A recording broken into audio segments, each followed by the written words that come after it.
Assalamualaikum warahmatullahi wabarakatuh. Kembali lagi bersama Radli Studio guys. Hari ini saya ingin berbicara membahas tentang orang Tionghoa guys. Orang Tionghoa dikatakan mereka seringkali mencemplungkan diri dalam industri perniagaan guys. Mereka mempelopori industri perniagaan yang ada di Indonesia guys.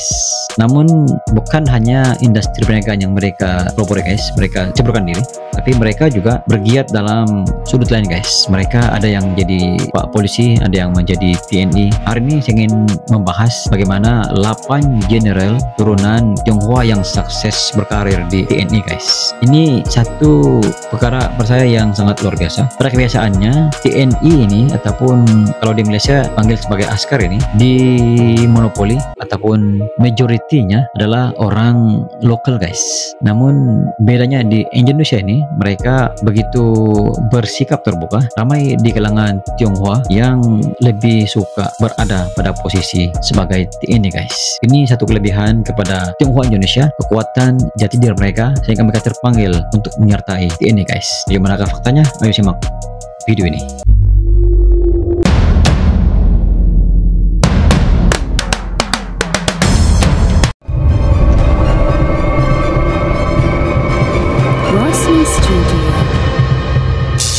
Pangkatan hingga jenderal. Lantas, siapa-siapa sajakah jenderal etnis Tionghoa yang sukses berkarir di Indonesia? 1. Laksamana Muda TNI Cahaya Daniel Dharma. Deretan jenderal etnis Tionghoa yang sukses berkarir di Indonesia pertama adalah Laksamana Muda TNI Cahaya Daniel Dharma. Dia merupakan seorang purnawirawan TNI Angkatan Laut Berdarah Tionghoa.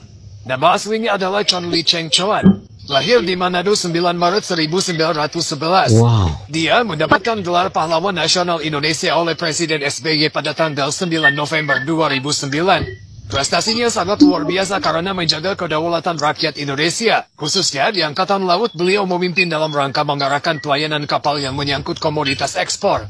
2. Brigjen Pol Hendra Kurniawan. Deretan jenderal etnis Tionghoa yang sukses berkarir di Indonesia selanjutnya adalah Brigjen Pol Hendra Kurniawan. Pria kelahiran Bandung 16 Maret 1974 ini sudah menjadi anggota Polri selama 26 tahun. Jabatan yang pernah diembannya adalah Karo Paminal Propam Polri sejak tahun 2020. Namun sayang, karir cemerlangnya harus hancur lantaran terlibat berkomplot dengan Ferdi Sambo, mantan Kadif Propam Polri yang menjadi terdakwa pembunuhan Brigadir J pada tahun 2022 lalu. 3. Marsikal Muda TNI Surya Marugodo. Deretan jenderal etnis Tionghoa yang sukses berkarir di Indonesia selanjutnya adalah Marsikal Muda TNI Surya Margono. Surya Margono seorang purnawirawan TNI Angkatan Udara lulusan Akademi Angkatan Udara pada tahun 1987. Dia merupakan seorang tentara yang berdarah Tionghoa dengan nama lahir Chen Kecheng.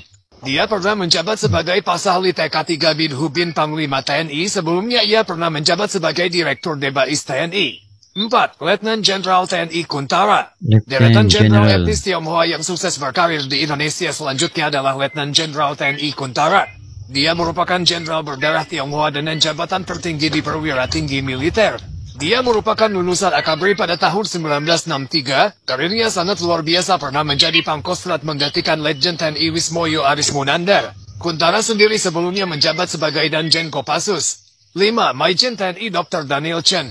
Deretan jenderal etnis Tionghoa yang sukses berkarir di Indonesia selanjutnya adalah Maijen TNI Dr. Daniel Chen. Dia merupakan seorang purnawirawan tentara Indonesia berdarah Tionghoa kelahiran Pulau Bangka 25 Juni 1950. Maijen Daniel Chen pernah langsung ditugaskan ke Dili Timur Leste. Jabatan yang pernah diembannya adalah menjabat sebagai Direktorat Kesehatan Angkatan Darat sebagai Wakil Direktur Kesehatan Angkatan Darat. Sebelum pensiun menjabat sebagai Kapuskes TNI Angkatan Udara. 6. Maijen TNI Iskandar Kamil. Deretan jenderal etnis Tionghoa yang sukses berkarir di Indonesia selanjutnya adalah Maijen TNI Iskandar Kamil. Wow. Dia adalah purnawirawan TNI berdarah Tionghoa lulusan Akmil tahun 1964. Ia menjadi Kepala Badan Pembinaan Hukum dan pernah menjabat sebagai Hakim Agung di Mahkamah Agung pada Agustus 2006. Maijen TNI Iskandar pernah menghukum mati 6 dari 8 terdakwa kasus penyelundupan heroin seberat 8,2 kg dari Bali ke Australia yang kita kenal dengan Bali 9. 7. Brigjen TNI Teddy Yusuf. Deretan jenderal etnis Tionghoa yang sukses berkarir di Indonesia selanjutnya adalah Brigjen TNI Teddy Yusuf. Dia adalah seorang purnawirawan TNI berdarah Tionghoa. Teddy Yusuf merupakan salah satu tokoh pendiri Paguyuban Sosial Marga Tionghoa dan menjadi ketua umum pada tahun 1998 sampai 2000. Dia juga pernah menjadi anggota DPR RI tahun 1995 sampai 1999 dari fraksi ABRI saat itu. 8. Marshma TNI Insinyur Billy Tonas. Deretan Jenderal Etnis Tionghoa yang sukses berkarir di Indonesia selanjutnya adalah Marshma TNI Insinyur Billy Tonas. Dia merupakan seorang purnawirawan TNI Angkatan Udara yang berdarah Tionghoa.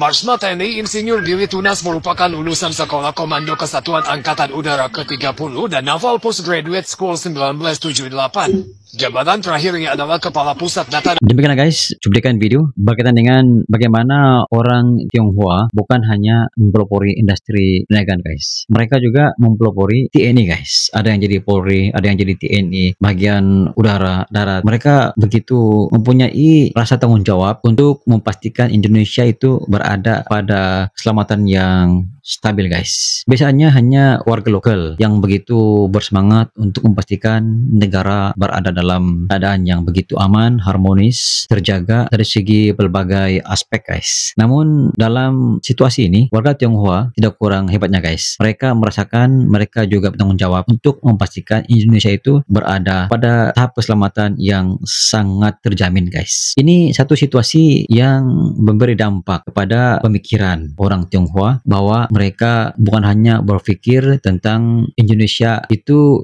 milik orang Indonesia ataupun lokal Indonesia, tapi walaupun mereka bukan lokal Indonesia, tapi apabila mereka lahir di Indonesia, maka mereka adalah bangsa Indonesia guys. Itu yang tertanam dalam diri mereka. Mereka bukan berpikir bahwa oh saya Chinese, saya kena pergi ke Cina, ataupun saya harus dengan saya punya pendirian biarlah orang lokal yang menjaga keamanan, kestabilan guys. Pada pemikiran Tionghoa Indonesia ini, mereka tidak berpikir seperti begitu guys. Mereka berpikir bahwa keselamatan Indonesia itu tanggung jawabnya ke semua warga, tidak mengira etnis yang ada di Indonesia guys. Ini satu situasi yang sangat luar biasa, memberi kekuatan kepada warga Tionghoa untuk terus menerus menabur bakti, menabur jasa dalam pelbagai situasi guys.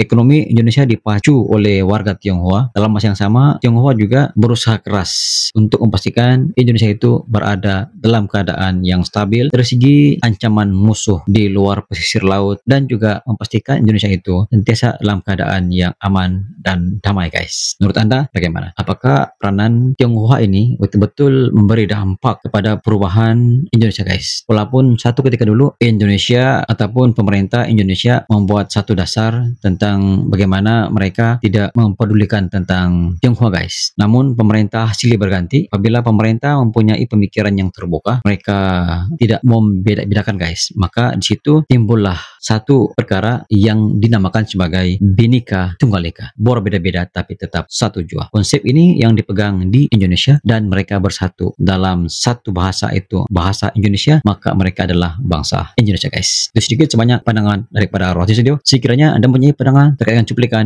video ini, Anda boleh komen di bawah guys. Sekian, jumpa di next video. Assalamualaikum. Bye-bye. Kami channel YouTube dengan konten yang seru mereaksi apapun tentang Indonesia, kami dari Malaysia. Ayo like and subscribe Razli Studio.